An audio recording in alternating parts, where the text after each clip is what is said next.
Garaşlı döwletlerin arkalaşygynyň hökümet başdanlarynyň geňeşiniň mejlisine gatnaşmaga gelin Täjikistan Respublikasynyň premier ministri Kohir Rasulzadaň gatnaşmagyny arkadan şäherinde gepleşikler geçirildi. Duşlukda arkadan şäheriniň berkarar watanymyzda türkmen halkynyň milli lideri Türkmenistanyň halk maslahatynyň başlygy Gahrman Arkadagymyz Gurbanguly Berdimuhammedowyň başlangyjy bilen ýabygnandyrylan. Bu häzirki döwürde Arkadagly Gahrman Ferdarmyzyň ýol başçylygyny dowam etdirilýän ägirt ul özgertmeleriň anyk netijesi bellenli. Soňra Täjikistan Respublikasynyň premier ministri üçin arkadan şäher boýunça tanyşlyk gederenji guruldy. Gahrman Arkadagymyzyň başlangyjy bilen bu ägirt ul şäher gurulşlykda tamatynyň durmuşa geçirmegi, Türkmenistana amala aşyrylýan durmuş ugurlugy ýurdumyzy hemme taraply ösdürmäge, onuň ykdysady kuwatyny potulundyrmagy, halkymyzyň ýaşaýyş durmuş derejesini ýetgiderli ýokulandyrmagy gönükdirilen döwlet siýasatynyň üstünlikleri we senýänliginiň aýdyň subutnamasy.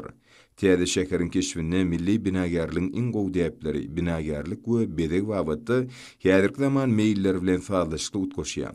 Mehman täze şäheriň giň göz ýetimlerine uzap gidýän gözellikler bilen tanışdyrylyp, oňa tebigatyň ajaýyp künjegine gurulan arkadan şäheriniň aýratynlyklary bardy görünmerli. Şäher bilen tanışan Täjikistanly ýokary wezipeli mehman adamlaryň ýaşamagy, dörejelikli zähmet çekme we din jalmagy üçin has oňoýly şertleriň döredilmeginiň bu ýerde kemale gelýän şäher gurşuwynyň tapawutly aýratynlygyny göz ýetirdi.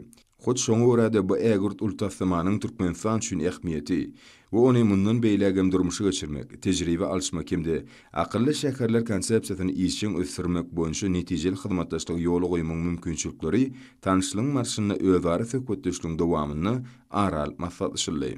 Täjik premieri arkadan şäher bilen tanışmagyň özüne ýatdan çykmajak ýakymly täsirler galdyranlygyny aýdyp, täze döwrüp akylly şäher bilen ýakyndan tanışmaga döredilen mümkinçiligi üçin hoşallyk bildirdi.